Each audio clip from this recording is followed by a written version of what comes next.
भारत में बहुत से धार्मिक और तीर्थ स्थान हैं जिनका अपना अलग अलग महत्व है।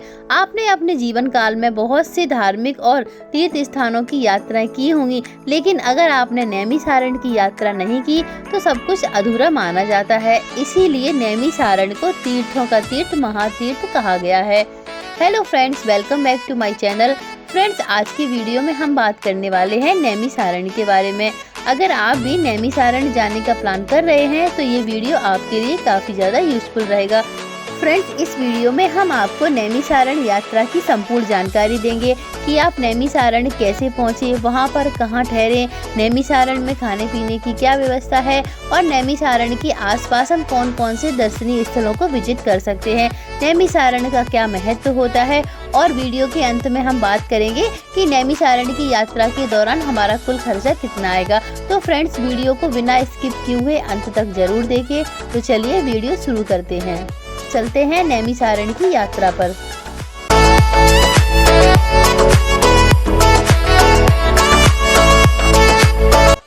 उत्तर प्रदेश की राजधानी लखनऊ से 27 किलोमीटर दूर गोमती नदी के किनारे स्थित है नैमिषारण्य।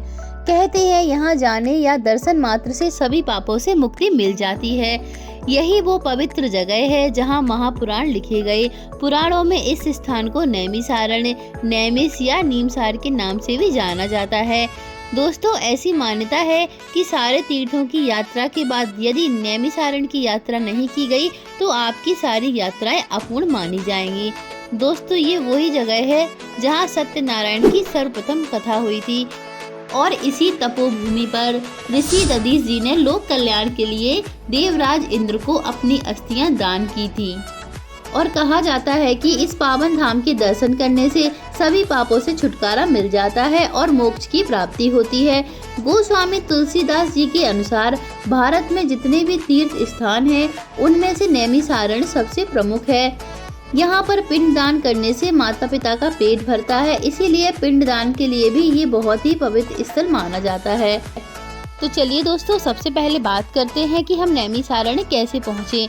नैमिषारण्य उत्तर प्रदेश में सीतापुर शहर से 35 किलोमीटर और हरदोई शहर से नैमिषारण्य की दूरी 40 किलोमीटर की है। देश के किसी भी जगह से आपको नैमिषारण्य जाने के लिए कोई भी प्रॉब्लम नहीं आएगी। अगर आप नैमिषारण्य बाई फ्लाइट आना चाहते हैं तो नैमिषारण्य का सबसे नियरेस्ट एयरपोर्ट लखनऊ में स्थित चौधरी चरण सिंह इंटरनेशनल एयरपोर्ट है। और ये एयरपोर्ट दिल्ली, मुंबई, कोलकाता, पटना, देहरादून, चंडीगढ़ के साथ साथ देश के अन्य छोटे बड़े एयरपोर्ट से जुड़ा हुआ है। और एयरपोर्ट से नैमिषारण्य जाने के लिए आपको टैक्सी या बस की सुविधा मिल जाएगी जो आपको नैमिषारण्य तक ड्रॉप कर देगी।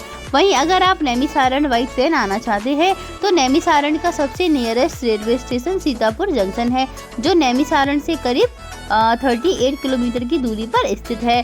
सीतापुर जंक्शन देश के प्रमुख रेलवे स्टेशन जैसे दिल्ली, चंडीगढ़, कानपुर जैसे नज़दीकी शहरों से भी जुड़ा हुआ है। अगर आप देश के किसी भी शहर से नैमिषारण्य जाना चाहते हैं तो आपको अपने शहर से लखनऊ के लिए ट्रेन पकड़नी होगी। लखनऊ रेलवे स्टेशन कानपुर, दिल्ली, बेंगलुरु, मुंबई, चंडीगढ़, कोलकाता और देहरादून के साथ साथ देश के अन्य छोटे बड़े रेलवे स्टेशन से जुड़ा हुआ है। और लखनऊ रेलवे स्टेशन से नैमिषारण्य जाने के लिए आपको बस या प्राइवेट टैक्सी की सुविधा भी मिल जाएगी। तो आप लखनऊ रेलवे स्टेशन उतरने के बाद प्राइवेट टैक्सी या फिर कैब वगैरह बुक करके आराम से नैमिषारण्य तक पहुंच सकते हैं। वहीं बात करें बाई बस जाने की, यानी कि अगर आप नैमिषारण्य बाई बस जाना चाहते हैं तो उत्तर प्रदेश के विभिन्न 5 शहरों से आपको नैमिषारण्य जाने के लिए बस की सुविधा मिल जाएगी। लेकिन अगर आप देश के अन्य शहरों से बस के द्वारा नैमिषारण्य जाना चाहते हैं तो आपको अपने शहर से लखनऊ, फर्रुखाबाद, शाहाबाद, कन्नौज या फिर सीतापुर के लिए बस पकड़नी होगी। उत्तर प्रदेश के नज़दीकी शहरों से आपको इन शहरों के लिए डायरेक्ट बस मिल जाएगी।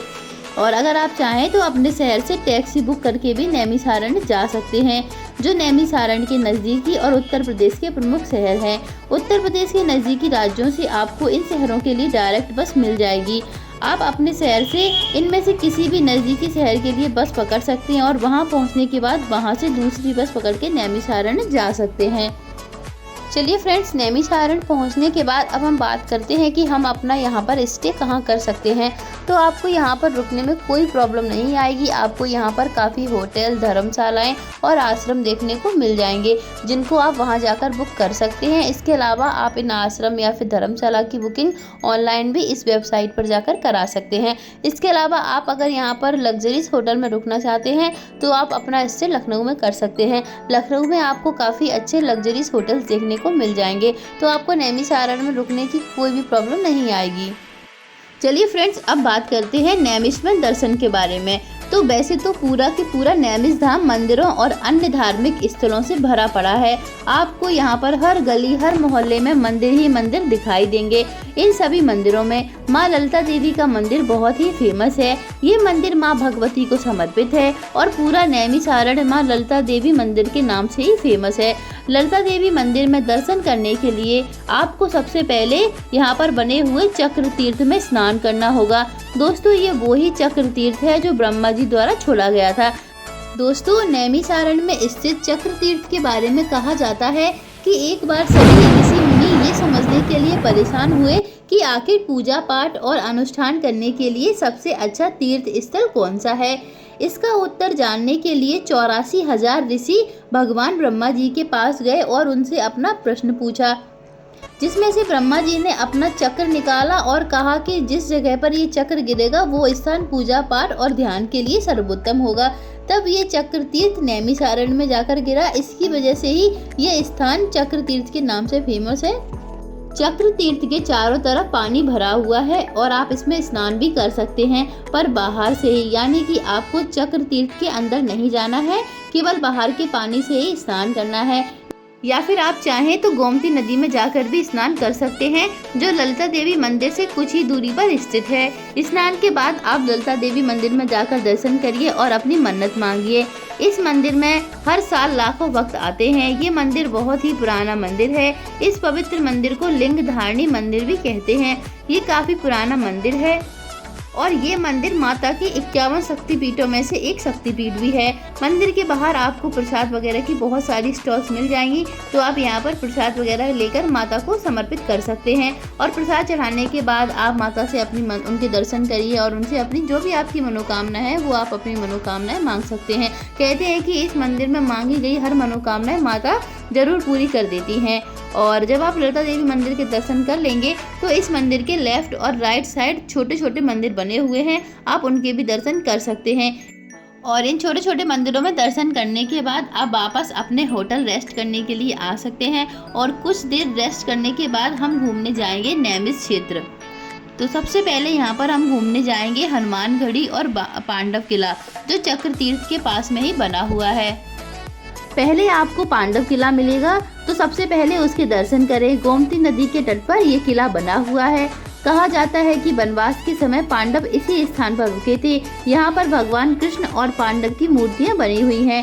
इसके बाद आप आगे जाकर दक्षिण मुखी हनुमान जी के भी दर्शन कर सकते हैं। यहाँ पर हनुमान जी की बहुत ही विशाल मूर्ति बनी हुई है। राम और लक्ष्मण हनुमान जी के कंधों पर बैठे हुए हैं। हनुमानगढ़ी नैमिषारण्य का प्राचीन मंदिर है। यहाँ पर लाखों श्रद्धालु दर्शन के लिए आते हैं। और जब आप हनुमानगढ़ी मंदिर से थोड़ा आगे जाएंगे तब आपको मिलेगा देव देवेश्वर धाम। ये भगवान शिव का अति प्राचीन मंदिर है। ये नैमिषारण्य के प्राचीन शिवालयों में से एक है। बिल्कुल शांत वातावरण में बना ये मंदिर अपने आस्था के चलते संपूर्ण भारत में जाना जाता है। और छोटे से इस मंदिर का वर्णन वायु पुराण में भी मिल जाता है। इस मंदिर के बाहर आपको प्रसाद, धतूरा, बेलपत्र आदि वस्तुओं की दुकानें मिल जाएंगी। आप इस मंदिर में दर्शन करने के लिए जरूर जाएं और इन सारी जो भी पूजा की जो सामग्री है वो ले जाकर भगवान शिव को अवश्य ही चढ़ाएं। और इस मंदिर से जैसे ही आप थोड़ा सा आगे बढ़ेंगे तब आपको एक और धाम मिलेगा, जिसे बाबा भूतेश्वर धाम के नाम से भी जाना जाता है। यहाँ पर भी आपको एक प्राचीन शिवलिंग देखने को मिलेगा, जिसे भक्तगण बाबा भूतेश्वर के नाम से जानते हैं। और मान्यताओं के अनुसार ये नैमिष के 33 करोड़ देवी देवताओं और 88,000 मंदिरों के रक्षक हैं। बाबा भूतेश्वर नाथ चक्र तीर्थ में बने इस प्राचीन मंदिर में सुबह और शाम भव्य आरती का आयोजन होता है। तो अगर आपके पास समय है तो इन आरतियों में आप अवश्य रूप से शामिल होइएगा। और एक और मंदिर पड़ता है देवपुरी मंदिर, जो 108 हिंदू देवी देवताओं को यदि आप एक ही स्थान पर देखना चाहते हैं तो इस स्थान से अच्छी जगह कोई और नहीं होगी। देवपुरी में आपको 108 देवी देवताओं की मूर्ति देखने को मिल जाएंगी और एक ही मंदिर में इतने सारे भगवानों के दर्शन शायद ही कहीं और हो पाएंगे।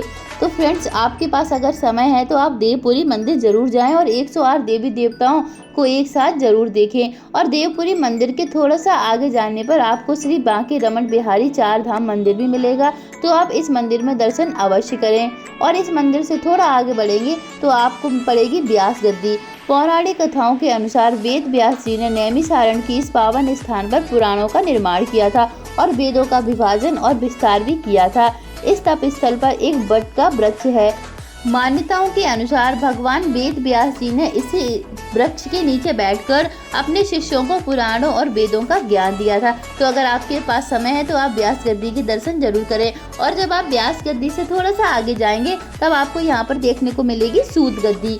ये पौराणिक स्थल नैमिष में एक टीले पर स्थित है। यहाँ पर महंत सूत जी महाराज ने 88,000 ऋषियों को पुराणों और शास्त्रों का ज्ञान दिया था, तभी से ये जगह सूत गद्दी के नाम से जानी जाती है। तो आप इस सूत गद्दी के भी दर्शन अवश्य करें। और इसके बाद आप गोमती घाट में जा सकते हैं, यहाँ पर स्नान कर सकते हैं। यहाँ पर बहुत सारे घाट बने हुए हैं, तो आप यहाँ पर कुछ देर बैठकर अपना टाइम भी स्पेंड कर सकते हैं। दोस्तों, इसके बाद आप नैमिषारण्य के एक और चमत्कारिक मंदिर की ओर जा सकते हैं, जिसका नाम है रुद्रावर धाम। ये शिव जी का धाम है जो नैमिषारण्य से मात्र 5 किलोमीटर की दूरी पर एक छोटे से गांव में स्थित है। दोस्तों, यहाँ पर आपको कोई भव्य मंदिर तो देखने को नहीं मिलेगा, लेकिन इस धाम की बहुत ही विशेषता है। जिसने भी यहाँ का चमत्कार सुना वो दर्शन हेतु यहाँ पर अवश्य आता है। गोमती नदी के किनारे एक छोटा सा कुंड है। इस कुंड की ऐसी मान्यता है कि अगर आप इस कुंड में कोई 5 फल डालोगे तो वो सीधे महादेव के पास पहुँचेंगे और प्रसाद के रूप में कोई एक फल ऊपर आ जाएगा। तो दोस्तों, अगर आपको मौका मिले तो रुद्रावर धाम घूमने आप जरूर आएं। तो दोस्तों, ये थे यहाँ के प्रमुख तीर्थ स्थल जिनके बारे में मैंने आपको बताया है। उत्तर प्रदेश में नैमिषारण्य अपने पौराणिक धार्मिक महत्व के चलते आज पूरी दुनिया में जाना जाता है और यहाँ पर होने वाले यज्ञ और अनुष्ठान के लिए दूर दूर से पुजारी यहाँ पर शामिल होने आते हैं। तो दोस्तों, अगर आपको नैमिषारण्य से जुड़ी हुई यात्रा से संबंधित जानकारी पसंद आई हो तो प्लीज चैनल को सब्सक्राइब और वीडियो को लाइक जरूर कर दें। धन्यवाद।